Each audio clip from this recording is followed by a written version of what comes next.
నమస్తే, welcome to our channel. నేను మెస్సిరి. AP CM Jaganmohan Reddy గారి వైఫ్ భారతిరెడ్డి గారు అయితే ఎన్నికల బరిలో నిలబోతున్నారని వార్తలు వస్తున్నాయి. ఈ నెల 22న నామినేషన్ వేయబోతున్నారని కూడా వార్తలు వస్తున్నాయి. సో ఇందులో ఎంతవరకు వాస్తవం ఉంది, నిజంగానే తాను ఎన్నికల్లో నిలబడబోతున్నారా? సో ఈ అంశాన్ని మనకు వివరించడానికి మనతో పాటు ఉన్నారు ప్రముఖ senior journalist, political analyst CS Rao garu. నమస్కారం సార్. నమస్తే సార్, ఇప్పుడు చూస్తుంటే వైఎస్ ఫ్యామిలీ నుంచి వెళ్ళి అంటే చాలా వరకు మనం చూస్తున్నట్టయితే ఆల్మోస్ట్ అందరు ఉన్నారు రాజకీయాల్లో అని చెప్పేసి మనం అనుకుంటున్నాం.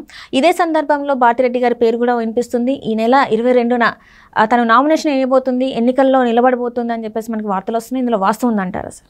నామినేషన్ వేయడం అనేది వాస్తవం. 22వ తారీఖున ఆవిడ పులివెందులు వెళ్తున్నారు, అక్కడ నామినేషన్ వేస్తున్నారు. అయితే ఎవరి తరఫున నామినేషన్ వేస్తున్నారంటే జగన్మోహన్ రెడ్డి తరఫున నామినేషన్ వేయబోతున్నారు ఆవిడ 22వ తారీఖున. 22వ తారీఖున జగన్మోహన్ రెడ్డి నామినేషన్ వేయడానికి పులివెందులకి సంకేతం ఇచ్చారు. ఆ మేరకు సమాచారం కూడా ఇవ్వడం జరిగింది. అందుకు సంబంధించిన ఏర్పాట్లు కూడా చేస్తూ ఉన్నారు. అయితే ఇక్కడ ప్రచారం యొక్క బాధ్యతలు, కడప జిల్లాకు సంబంధించిన ప్రచార బాధ్యతలు భారతిరెడ్డికి అప్పచెప్పాడు జగన్మోహన్ రెడ్డి అని చెప్పి తెలుస్తుంది. అందుకే ఆవిడ 22వ తారీఖున జగన్మోహన్ రెడ్డి తరఫున నామినేషన్లు వేసి కంటిన్యూషన్లో కడప జిల్లా మొత్తం కూడా అక్కడ ఉన్నటువంటి అసెంబ్లీ నియోజకవర్గాలు కమలాపురం కానీ రాజంపేట కానీ ఇవన్నీ మొత్తం అన్ని నియోజకవర్గాల్లో ఆవిడ ప్రచారం చేస్తారు, ప్రచారానికి వెళ్తున్నారు అని చెప్పి తెలుస్తుంది. ఆ మేరకు తాడేపల్లి నిర్ణయం తీసుకుని, తాడేపల్లి కోటరీ నిర్ణయం తీసుకొని ఆ డేట్స్ని కూడా ఫిక్స్ చేసే అవకాశం ఉంది. బహుశా నేను అనుకుంటే 22, 23, 24, 25 అట ఆ తేదీల్లో ఆవిడ పర్యటన ఉండేటువంటి అవకాశం ఉంది. ఒక 2-3 రోజులు బస్సు యాత్రే కాబట్టి ఎక్కువ ఉండదు. 2-3 రోజులు ఆమె పర్యటించి కడప వేదికగా చేసుకుని భారతిరెడ్డిని బరిలోకి దింపుతున్నారు ప్రచారంలోకి. దానికి కారణం ఏంటి అని అంటే జగన్మోహన్ రెడ్డి ఏది చేసినా కానీ చాలా వ్యూహాత్మకంగా చేస్తూ ఉంటారు, చాలా ఆలోచించి చేస్తూ ఉంటారు. ఎందుకు భారతిరెడ్డిని ప్రచారంలోకి దింపుతున్నారు? ఆయనేమో రోడ్ షోలకు వెళ్తున్నారు 22వ తారీఖు నుంచి, భారతిరెడ్డిని ఏమో కడప జిల్లా ప్రచారంలోకి పంపిస్తున్నారు. అంటే దాని అర్థం ఏంటి?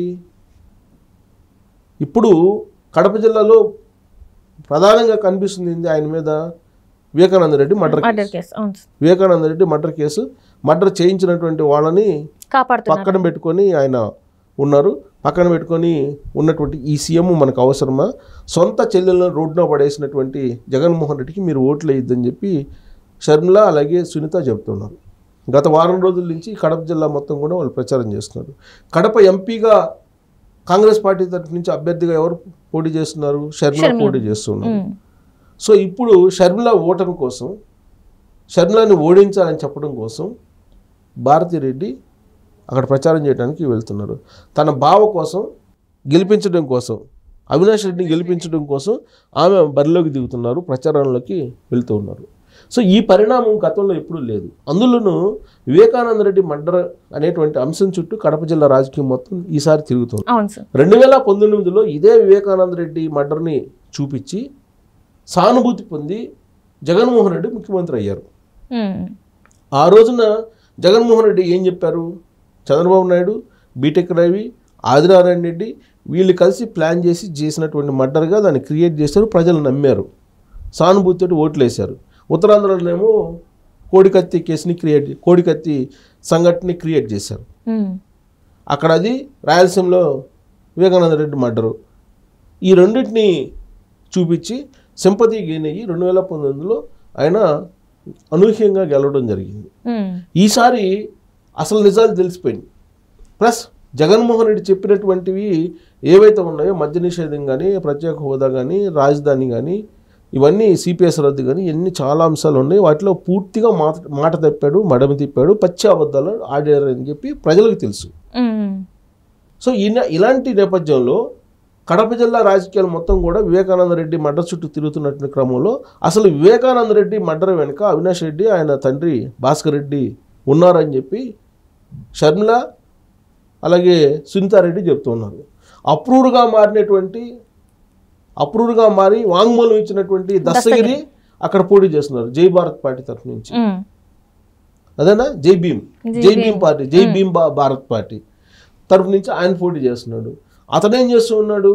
ఈ వివేకానంద రెడ్డి మర్డర్కు సంబంధించిన అంశాన్ని మాట్లాడుతున్నాడు ఆయన కూడా.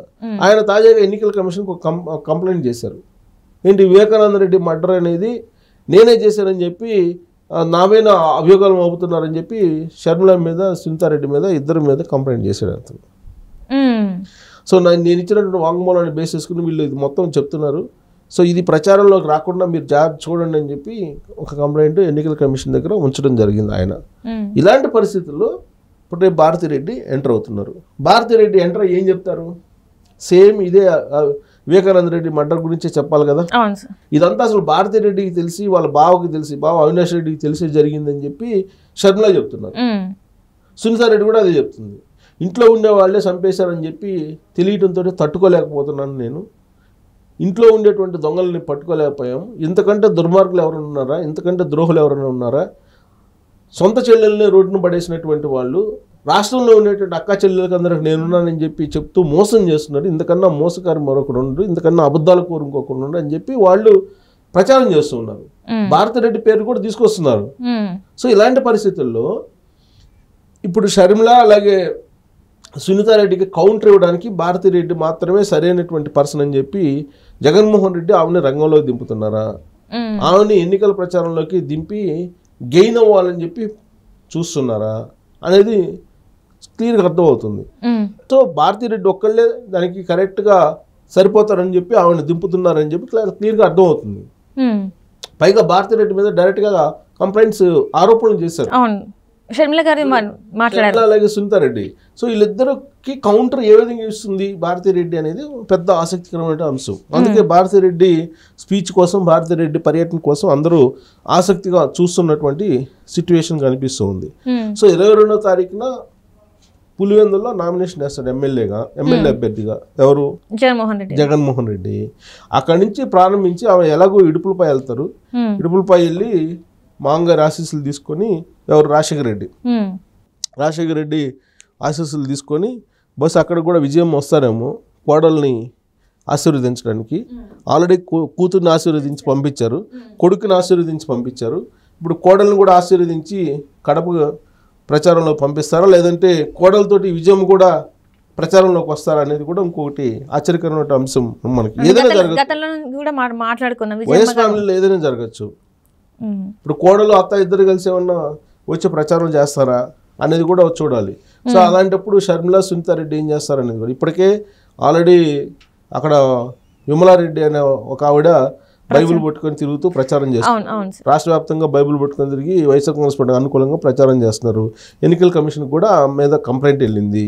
సౌభాగ్యం వివేకానంద రెడ్డి వైఫ్ ఆవిడ ఇప్పుడు ప్రజా తీర్పు ఇవ్వాలి.